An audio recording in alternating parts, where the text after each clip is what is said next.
సంవత్సరంలోకి అడుగుపెట్టాం. అయితే 80వ స్వాతంత్ర దినోత్సవంలోకి అడుగుపెట్టినప్పుడు అసలు స్వాతంత్ర్యం అంటే ఏంటి? స్వ అంటే సొంత, తంత్ర అంటే ఆలోచన. మన ఆలోచనల్ని మనం ప్రజలతో ఎన్నుకోబడినటువంటి ప్రజాస్వామ్యాన్ని నిలబెట్టుకొని పరిపాలించేటువంటి ఏ దేశం అయితే ఉంటుందో దాన్ని స్వాతంత్ర్యం అంటాం. అంటే మరి అప్పటి వరకు 1947 వరకు మనం పరిపాలించలేదా సార్ అంటే పరిపాలించాలి. పరతంత్ర, పర అంటే ఇతరులు, తంత్ర అంటే ఆలోచన.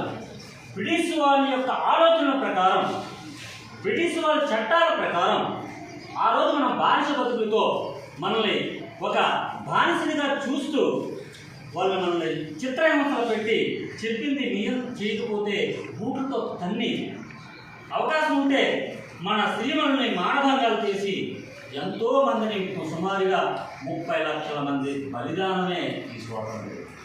అంటే 1800 పిల్ల అనేటువంటి గిరిజన జాతులు తిరుగుబాటు నుంచి ముర్ము అనేటువంటి జాతులు మొట్టమొదటిగా తిరుగుబాటు చేశాయి. ఆ రోజు కాంచి ఈ రోజు వరకు స్వాతంత్రం వచ్చే వరకు 30 లక్షల మంది సుమారు రమారమై మన భారతీయ ప్రాణాలు గాలిలో కలిసిపోయాయి. అంటే వాళ్ళు పెట్టిన పెట్టుబడే ఈవేళ మన యొక్క ఫలాలు. కాబట్టి విద్యార్థులారా, స్వాతంత్రం అంటే సరే బ్రిటిష్ వారు మన దేశాన్ని విడిచి వెళ్ళారు. మరి గణతంత్ర అంటే ఒకసారి జెండా ఎగరేసాం కదా, మరి గణతంత్ర అంటే ఏంటంటే స్వాతంత్రం అయితే ఇచ్చారే కానీ మరి ఏ విధంగా పరిపాలించాలి, ఏ విధంగా రూలింగ్ చేయాలి, శ్రీమణులకి ఎలాంటి పథకాలు ఉండాలి, వృద్ధులకు ఎలాంటి పథకాలు ఉండాలి, అణగారిన వర్గాలకు, పేద బడుగు బలహీన వర్గాల వారికి ఎలాంటి నియమాలతో పరిపాలించాలనేటువంటి ఒక రాజ్యాంగం అయితే లేదు.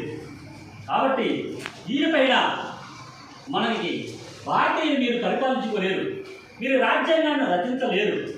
భారత రాజ్యాంగం రచించుకోవడం మీకు చేత కాదు అంటే 1929 మోతీలాల్ నెహ్రూన అధ్యక్షతన స్వరాజ్యమైన జన్మ హక్కు అంటే ఆ రోజు రాజ్యాంగాన్ని 1930 జనవరి 26వ తారీఖున సంపూర్ణ రాజ్యాంగాన్ని రచించడం జరిగింది. 1930లో రాజ్యాంగాన్ని రచించేటువంటి దమ్ము మా భారతీయులకు కూడా ఉందని వాళ్ళ అధ్యక్షుని ఒక రాజ్యాంగాన్ని తయారు చేశారు నెహ్రూ గారి అధ్యక్షతన 1930. మరి ఆ రోజు నుంచి మనం దఫాలుగా ఉద్యమాలు చేస్తూ ఉన్నాం. గిరిజన తిరుగుబాటు నుంచి 1857 తిరుగుబాటు నుంచి, అలాగే మనకి 1909 మింటో మార్లే సంస్కరణ నుంచి, 1919 రౌలట్ చట్టం నుంచి, 1919లో రౌలట్ చట్టాన్ని వ్యతిరేకంగా మన భారతీయులు పోరాడితే, ఎందుకంటే వినాలి మన చరిత్ర అంతా కూడా సామాన్యమైనటువంటి చరిత్ర కాదు. ఎన్నో బలిదానాలు, ఎన్నో ప్రాణత్యాగాలు, ఎన్నో కంటాలు వదిలిపెడితే మనం ఈరోజు స్వతంత్రాలు స్వేచ్ఛగా బతకగలుగుతున్నాం. వాళ్ళను తలుసుకోవడమే, మనం వాళ్ళకి ఇచ్చినటువంటి అడుగుజాడల్లో నడవాలి, వాళ్ళ ఆలోచన విధానాలను నడవాలి. కాబట్టి ఆ రోజు జలియన్వాలా బాగ్ అనేటువంటి ఒక దురంతం, చుట్టూ ఒక గోడ, కొన్ని వందల మంది పంజాబీలు వైశాఖ మాసాన ఒక తీర్మానం చేసుకొని మాట్లాడుకుంటున్నారు. ఆయుధాలు లేవు. జనరల్ డయ్యర్ అనేవాడు ఎలాంటి హెచ్చరింపులు లేకుండా పెట్ల కాల్చిన రక్తం ఏరులే పారింది. నూతులో గెంతుతున్నా కూడా వాళ్ళ కూడా వదిలిపెట్టకుండా కాల్చి చంపేశారు. అలాగే 1757 చీకటి ఉదంతం, చీకటి ఉదంతంలో మనల్ని పెట్ల కాల్చి పారేశారు. ఇలా మన దేశంలో జరిగినటువంటి అనేకమైనటువంటి స్వాతంత్రం కోసం పోరాడినటువంటి వ్యక్తులు అమోఘం. మనకి 1857లో మొట్టమొదటిసారిగా ఝాన్సీ లక్ష్మీబాయి తన రాజ్యాన్ని ఎప్పుడైతే స్వాధీనం చేసుకుందో వెంటనే ఆవిడ ఒక మహిళ అనుకోకుండా స్వాతంత్ర కోసం తిరుగుబాటు చేసింది. వీర వనిత రాణి రుద్రందేవి ఒక వనిత, ఒక శ్రీమణి. ఇలాగే చెప్పుకుంటూ పోతే దుర్గాబాయి దేశ్ముఖ్, అలాగే దువ్వూరు సుబ్బమ్మ, ఎవరు కూడా మరి మనకి భయపడలా. స్వాతంత్రం కోసమే మా ప్రాణత్యాగాలు చేస్తామని స్వతంత్రంగా ముందుకు వచ్చి మనకి ఈరోజు స్వాతంత్రం అందించారు. మరి ఎలాంటి వాళ్ళ కోసం మనం వినాలి, వాళ్ళు ఏం చేశారు, ఎలా చేశారు. అసలు స్వాతంత్ర్యం అంటే దేశభక్తి. మరి దేశభక్తి అంటే ఏంటి సార్? జెండా కప్పుకోవడం, దేశభక్తి అంటే ఎవరి కర్తవ్యాన్ని వాళ్ళు నిర్వర్తించడం. ప్రజలారా, మిత్రులారా, అసలు స్వాతంత్రం అంటే ఏంటో తెలుసా? నీ కర్తవ్యాన్ని నువ్వు నిర్వర్తించు. విద్యార్థి, నువ్వు చదవాలి, చదువు. ఉపాధ్యాయుడు, నువ్వు చదువు చెప్పాలి, చెప్పు.